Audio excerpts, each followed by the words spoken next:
Narendra Modi von Indien with 4 hours notification only, mit nur 4 Stunden Vorlaufzeit.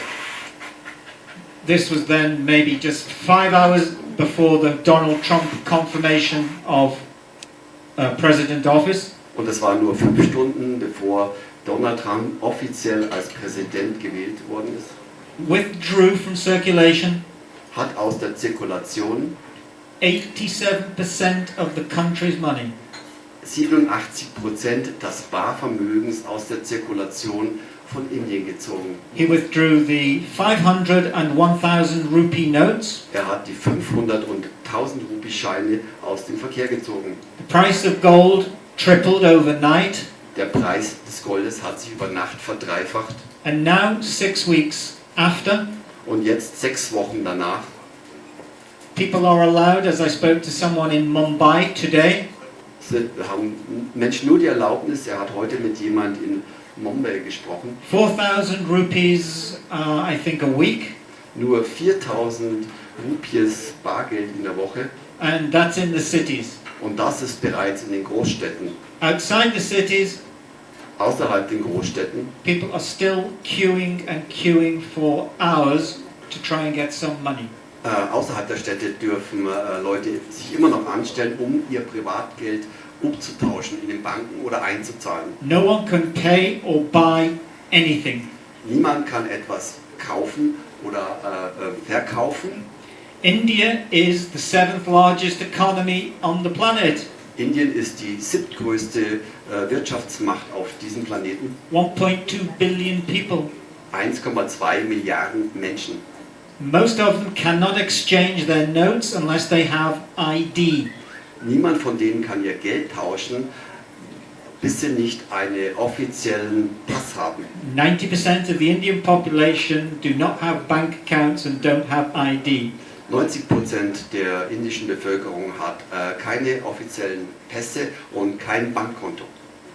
This has been passed off as trying to prevent the black economy functioning. Und das wurde mit dem offiziellen Grund initiiert, dass man praktisch die Schwarzgelder in Indien kontrollieren kann. But there are no replacement notes to replace the 1000 notes. Aber inzwischen gibt es auch keine Ersatzgeldscheine, um den 1000 Rupien-Schein zu ersetzen. And the 1000 rupee note has been replaced by a 2000 rupee note. Und jetzt wird der 1000 Rupie-Schein mit einem 2000 Rupie-Schein ersetzt. Which doesn't seem to make sense if they're trying to say they're trying to eliminate high denomination notes. Und das macht keinen Sinn, wenn Sie sagen, wir wollen hochwertige Noten, 1000 Rupien, auf einmal das kontrollieren und auf einmal bringen Sie 2000 Rupien-Scheine raus.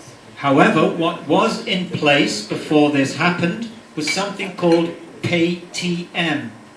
Also was vor dieser Aktion bereits etabliert worden ist PayTM, Which was a telephone payment system, was ein Telefonbezahlungssystem ist, which was partly funded by the Bank of China was etabliert worden ist und finanziert worden ist von der Bank von China and Alibaba, und Alibaba and the Tata Steel production and many versatile industry und conglomerates. Tatus Stahlproduktion in China und anderen Großfirmen.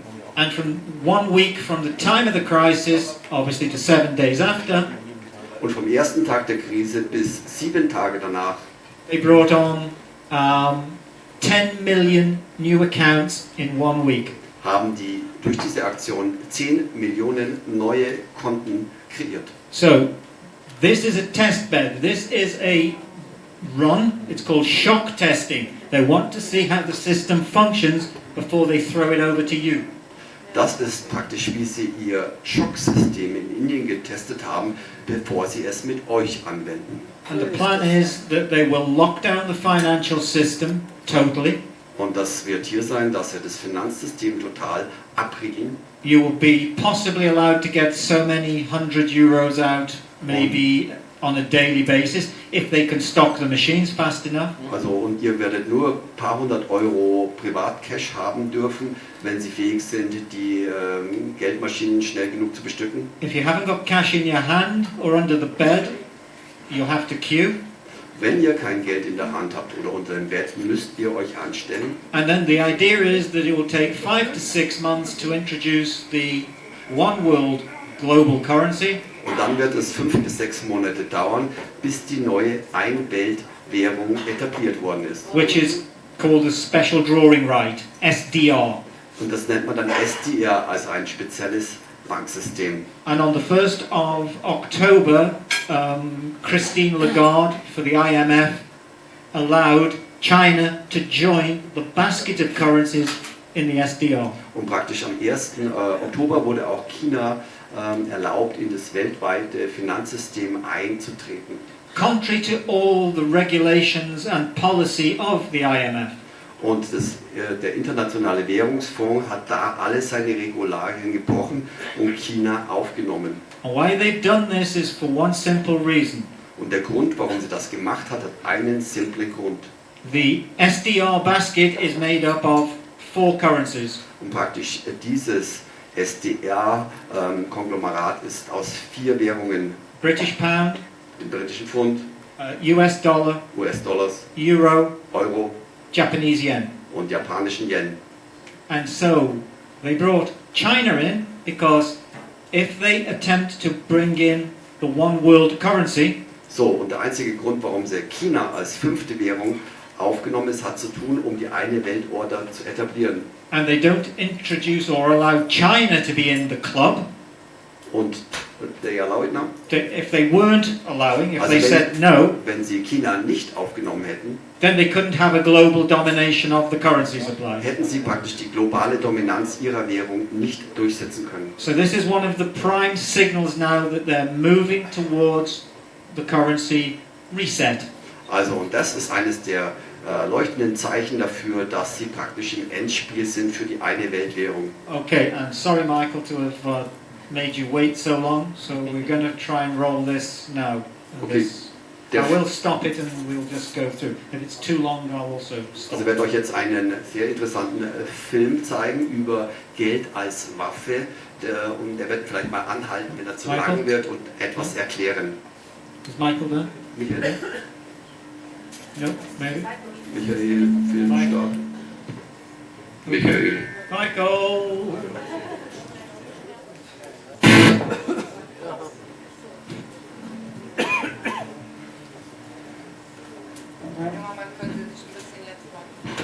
No? Okay. We'll... Okay, what I can do is I can talk a little bit about what's actually on that black screen. Black screen seems to be the norm tonight. Also, The first part starts with an introduction to what's happening in Australia at the moment. also er wird erzählen, was auf dem Video ist, bis er läuft. Der erste Teil beschreibt, was gerade in Australien And los ist. Citibank in Australia are the first bank to say that they will not trade with cash anymore. Mann sagen, dass wir hier mal auch was sehen wollen.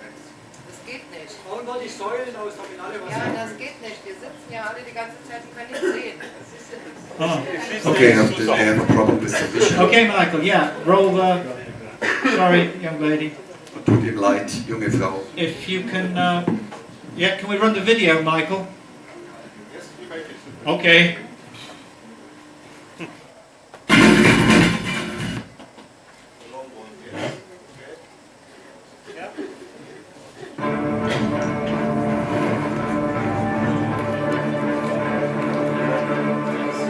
We're living in a world where paper fiat money is becoming a novelty. In Australia, Citibank has just become the first to declare that it no longer will accept notes or coins, only digital transactions. This follows on the heels of India banning large cash denominations. The cash-oriented changes of these two countries are especially troubling in light of the eventual plans to phase out large denomination euro notes and the US $100 bill by 2018. Just as the economists predicted nearly 30 years ago, the world is going cashless. A few days ago, we talked about how the Reserve Bank of India eliminated 500 and 1,000 rupee banknotes from the money supply. These notes represent 20% of the cash value in circulation and 80% of cash outstanding in the country. The main reason India has been combating cash in conjunction with selling off gold is because people in the black or free Indian marketplace were supposedly circumventing the financial system by conducting business and then slowly buying physical gold with large denomination bills. Since the transactions were not being tracked or monitored, it was much easier to hide earnings from the government trying to extort them. So naturally, being a greedy crime syndicate that operates parasitically on extorted funds, the government is putting a stop to something that it views as an ongoing expanding threat. Of course, there's a reason why Indian women wear their wealth, gold and silver, on their bodies. Indians have been through this before. Indian societies are very old, perhaps the oldest in the world, and they've gone through numerous metals confiscations in the past. Of course, what's going on is not being described as a confiscation. So far, reasons to remove cash are not coordinated. In India, it's because of corruption. In Australia, it's supposedly because customers simply don't want or need cash. Citibank's Australian head of retail banking, Janine Coppelin, stated, "We have seen a steady decline in the demand for cash services in our branches. In fact, less than 4% of Citi customers have used this service in the last 12 months. Which is both believable and possible, considering most people don't understand the significant benefits of paying with cash or don't care that the government and banks are able to track their every move and transaction. Then again, Citi could simply be exaggerating. It's the same mentality that people inside the US had and continue to have after they learned that the NSA was tracking all their information after Edward Snowden's revelations. A lot of people responded by saying that they have nothing to hide and therefore nothing to worry about. Let the government track me all they want. We have to stop the criminals and terrorists, they say. The criminals and terrorists are the government, dummies. But that's what government indoctrination camps, or schools, are for. So starting November 24th, Aussies who bank with Citi will be forced to use ATMs to withdraw their money, which besides being more inconvenient for customers, will likely also cause them to have to spend much more money on ATM fees. Perhaps the Aussies liked what they saw in India, though that seems hard to understand. The Indian economy is heavily... That is, these queues in India were 24 hours a day, and people, as soon as the banks opened their doors, the money was virtually gone, and then the queue carried on again.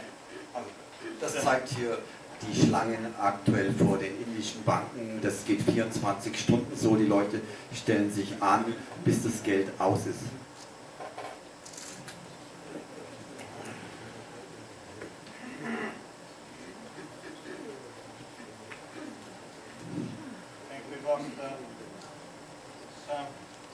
Ich denke, wir haben den Ton verloren. On Monday, UBS analyst Jonathan Mott said, "Removing large denomination notes in Australia would be good for the economy and good for the banks. Benefits would include reduced crime and welfare fraud, increased tax revenue, and a spike in bank deposits." Increased tax revenue, by the way, is only a benefit to the government, not anyone else. This is all part of an increasing trend to move toward a society entirely bereft of cash. It's ongoing in Sweden as well, where you can't pay for bus fare with cash. Not to mention that of Sweden's 1,600 bank branches, about 900 no longer keep cash on hand or accept cash deposits. In Uruguay, residents can no longer buy gas with cash in the evening. Eventually, Uruguay plans to forbid employers from paying workers in cash. Everyone working in Uruguay will have to receive funds in bank accounts. No doubt, this will be replicated elsewhere if it comes to pass. Meanwhile, according to experts, Sweden will be entirely cashless in less than 5 years. And the Swedes appear to be progressing quickly toward that stated goal, with circulation of their Swedish krona having fallen from around 106 billion in 2009 to around 80 billion this past year. All these cashless initiatives are a part of a long-standing globalist banking plan to move toward a one-world currency. Though it will be said that cash is being gotten rid of to cut down on things like terrorism, tax evasion, and financial crime, the real reason is to consolidate power. It is certainly likely as well that the cashless move has been advanced by negative interest rates.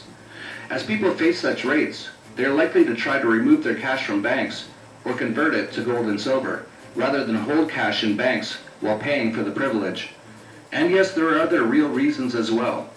With cash increasingly becoming digitized, it makes it easier for the real criminals, government and central bankers, to exercise more totalitarian control in tracking transactions. We won't hear about these reasons in the mainstream media, Instead, we'll be informed that people aren't interested in cash or that cash is innately a mechanism of corruption. Hopefully, as this progresses, people will start to raise their voices in opposition. The idea that government can track your every transaction and that you cannot hold cash in alternative forms of money such as gold and silver is extremely authoritarian. Already, Indians are not going down silently. A letter to the Indian Banks Association stated that the decision to withdraw the high-value notes was taken without proper planning or preparation. It said, "A chaotic situation is prevailing at the bank branches, and this is unbearable for both customers as well as bank employees and officers. Plus, apparently there have already been some 25 deaths due to Indian demonetization in just 6 days after the decision. In one hospital owned by Union Culture and Tourism Minister Mahesh Sharma, a child died because the parents had only currency notes. The hospital wanted them to deposit a 10,000 rupee cash advance for admission. Of course, the hospital has denied the charge. Then in Surat, a middle-aged mother of 2 committed suicide." I'll just push it on a little bit because Der spielt es jetzt bloß ein bisschen vor, More deeply impoverished than you already are. Luckily, there are other options. Bitcoin is certainly one of them. And for this reason, we just released yet another book, Bitcoin Basics, a guide for cryptocurrency newcomers, which is free to Dollar Vigilante subscribers. There are currently riots occurring in Greece upon Obama's arrival. The Greek banking system has been nearly shuttered now for years. Cyprus depositors found their funds confiscated over one weekend in 2013. Italian and German banks are on the brink of failure. Indians are dying in the streets amidst mass chaos as the government has demonetized much of their currency. okay, so thanks. Yep. Okay, danke, Michael. Yeah, thank you. So the last part of it is very. Can you hear? Yeah. Könnt ihr mich hören? It's the last 2 minutes is virtually the same, but you see the general flavor and direction of where this is going. Also die letzten 2 Minuten sind wieder die Wiederholung der Information, aber ihr seht schon den Grundtenor des ganzen Filmes. Okay, so this is what we've still got. We've got a currency war. So, das, was immer noch da ist, ist wirklich ein Währungskrieg. And so the idea is to try and find a way for you to protect yourself Und was die Hauptsache ist, dass man einen Weg findet, when this happens, if it does. wie ihr euch schützen könnt, dass wenn das passiert, dass ihr euch schützen könnt. Because if you're relying on the... Is this working? Yes. Yeah, okay. If you're relying on the government to help in any way, as you can see, in India they have very little concern